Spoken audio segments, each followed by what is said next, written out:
This tutorial will illustrate creating an alarm and the software side of Digital Out. Open Full Configuration, Alarms, and click Add Alarm. If you do not want a Digital Out connection, check next to No Output. If you do, select the device, and then the relay, and then the logic. If you select Output on when conditions true, then while in an alarm state, a normally open relay will close, and vice versa.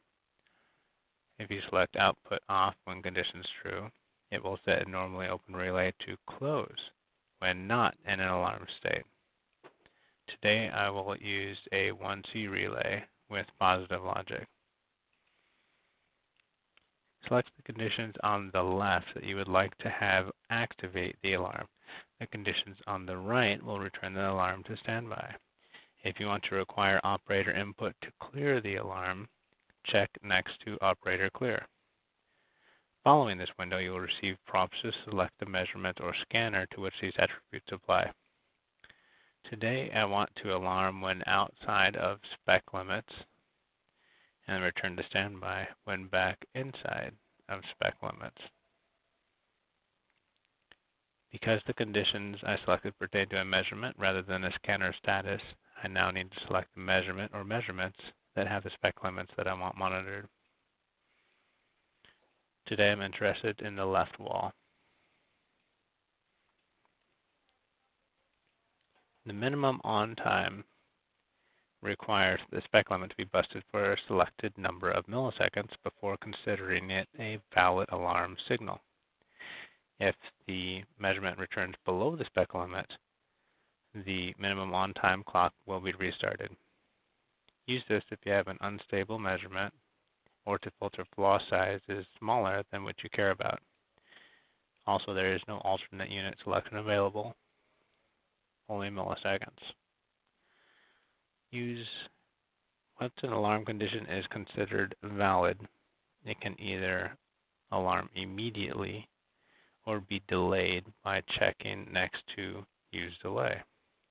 Unit choices are in seconds, milliseconds, or feet. Now, once the alarm is actually alarming, you can ensure it continues to sound the alarm for a specified pulse width by checking next to Use Minimum Pulse Width. The units will be in milliseconds unless a delay above is specified. If it is, the pulse width units will match. If I select feet here, it'll be in feet down there.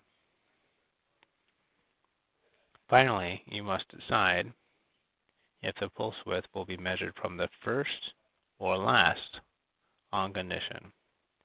As in, will the pulse width clock restart with another valid alarm on condition? On the screen, if desired, select an action to execute once in an alarming state.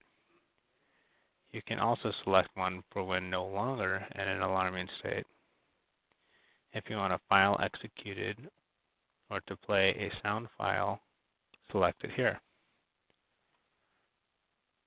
Today, I want to have this macro to activate when in an alarm state, and this macro to activate when not in an alarming state. Finally, enter an appropriate name to reference the alarm by.